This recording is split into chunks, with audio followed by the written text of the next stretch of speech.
So I'm from the South, and I love barbecue ribs. So today I'm gonna show you how to do ribs inside without a smoker. I'm gonna show you how to do some grilled country-style ribs with a really good barbecue sauce and a dried cherry and fig coleslaw. It's gonna be awesome. Let's grill this. All right, we're gonna start with our barbecue sauce. So I'm gonna take a white onion. We're just gonna make a very small dice. We got a large saute pan over medium-high heat. We're gonna add our white onion.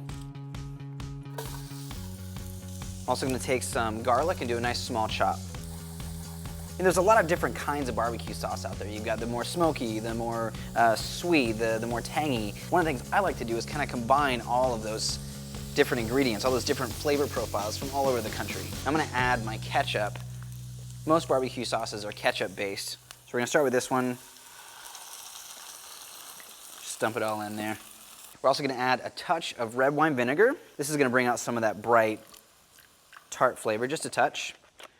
We're gonna add some whole grain mustard. Now I like to use stone ground mustard because you see all these beautiful little bits of mustard seed in there. It just gives a really nice appearance and a good flavor. That mustard really brings out a great flavor. I've got a little bit of agave. Agave is fantastic, I love it. Imagine honey, but a little bit sweeter. We're gonna add some Dr. Pepper because it's awesome. This is also gonna add a little bit of sweetness from the sugar and the Dr. Pepper, plus Dr. Pepper has all those beautiful red fruits in it. We're gonna cheat just a little bit, and we're gonna add some liquid smoke. Since we're not barbecuing in a smoker, our pork's not gonna have that really big smoky flavor, so we're gonna add it to our sauce to kind of fake that smoker taste. We're gonna do just a touch. All right, give that a nice stir. That's looking delicious. All right, let's get to our spices.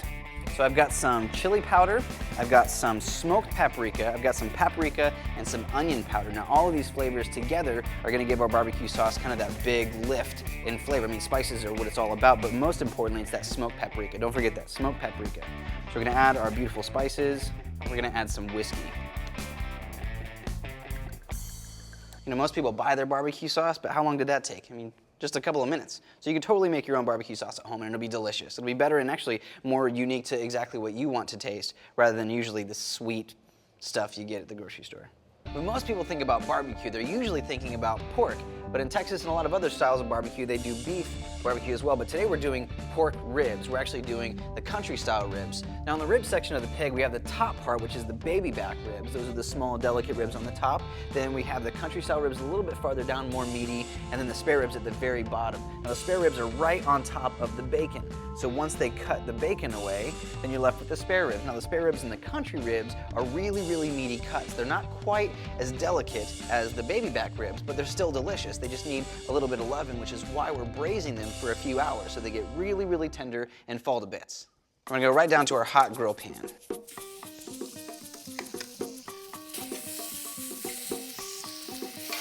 And we're not gonna cook these all the way through. We just wanna get those beautiful marks. And then we're actually gonna be braising them in our sauce with a little bit of beer. So what we're gonna do is the smoker gives barbecue a chance to cook for a really long time at a very low temperature, but we're cooking at a high temperature, so what we're gonna do is braise it so the meat starts to fall off the bone. We're gonna kind of mock what a smoker would do. They're about ready to flip.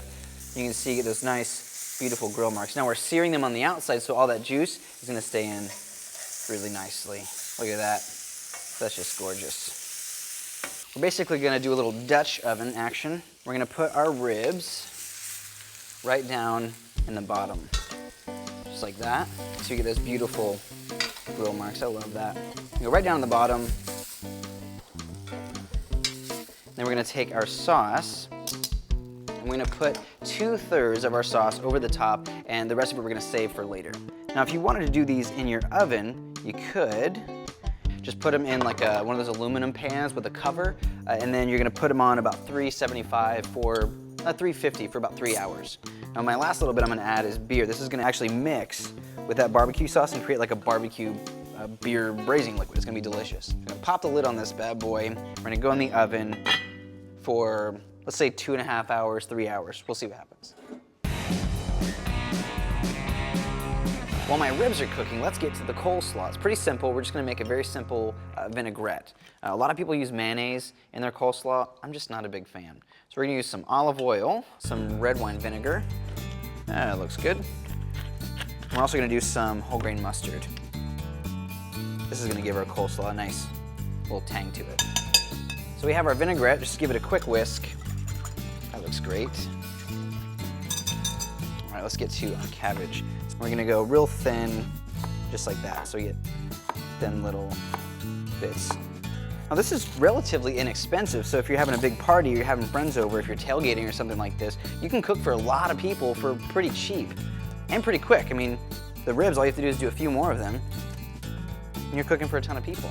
I'm gonna do the same thing with our red cabbage. We have it cut in half. We're just gonna do nice, thin little julienne. All right, this looks great.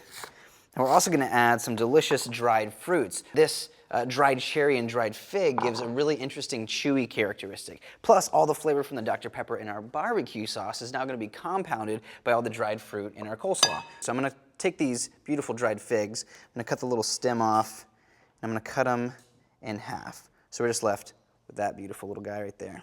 If you're gonna have a lot of people over for a party, you could actually make this the day before and then just heat it up the next day. All right, let's give this a stir. I wanna toss all of that so that beautiful vinaigrette gets all over everything.